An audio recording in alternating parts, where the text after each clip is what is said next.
नमस्कार प्यारे साथियों। आज फिर स्वागत है आपका पंचतंत्र की कहानी कुम्हार की कथा में। कई साल पहलों की बात है। एक गांव में युधिष्ठिर नाम का एक कुम्हार रहा करता था। दिन में वह मिट्टी के बर्तन बनाता और जो भी पैसा मिलता उनसे वह शराब खरीद कर पी लेता था। एक रात को वह शराब के नशे में अपने घर लौट रहा था। वह इतना नशे में धुत था कि ठीक से चल भी नहीं पा रहा था। अचानक उसका पैर लड़खड़ाया और वह जमीन पर गिर पड़ा। जमीन पर कांच के टुकड़े पड़े थे, जिनमें से एक टुकड़ा उसके माथे में घुस गया। उसके माथे से खून बहने लगा।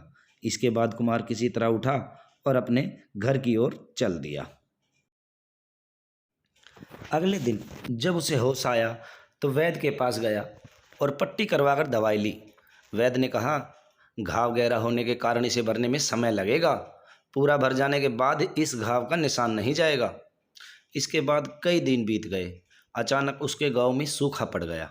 सभी लोग गांव छोड़कर जाने लगे।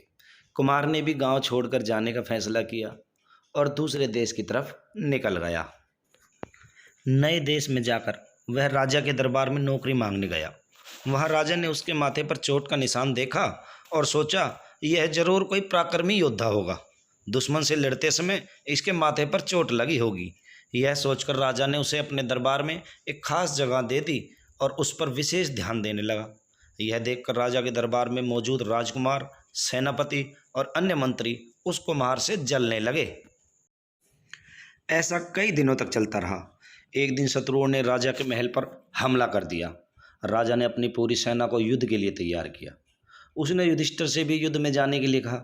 युधिष्ठिर जब युद्ध भूमि की तरफ जा रहा था तो राजा ने उससे पूछा कि उसके माथे पर यह चोट किस युद्ध में लगी, किसके साथ युद्ध करते हुए लगी। इस पर कुम्हार ने सोचा कि अब वह राजा का भरोसा जीत चुका है और अब अगर वह राजा को सच बता देगा तो कोई समस्या नहीं होगी। यह सोचकर उसने राजा ने कहा, राजन, मैं कोई योद्धा नहीं हूँ, मैं तो एक साधारण सा कुम्हार हूँ। यह चोट मुझे किसी युद्ध में नहीं बल्कि शराब पीकर गिरने के कारण लगी थी। कुम्हार की बात सुनकर राजा को बहुत गुस्सा आया।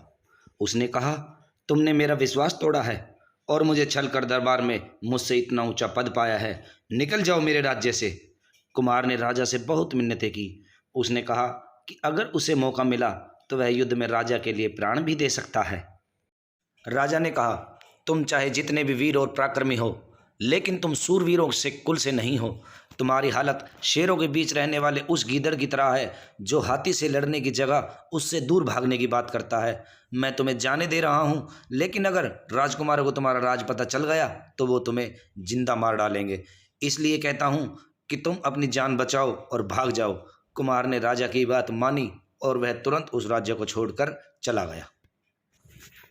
तो दोस्तों, साथियों, हमें इस कहानी से क्या शिक्षा मिलती है कि इंसान को कभी भी किसी दूसरे व्यक्ति को धोखे में नहीं रखना चाहिए, क्योंकि सच्चाई ज़्यादा दिन तक छुप नहीं सकती और ये राज एक दिन खुल ही जाता है। तो दोस्तों, कैसी लगी आपको कहानी? अगर आपको कहानी अच्छी लगी हो तो आप इसे चैनल को लाइक करें, शेयर करें और सब्सक्राइब करें, जिससे कि आपके सामने अच्छी अच्छी और कहानियाँ हम आपके सामने लेकर आ सकें। Thank you.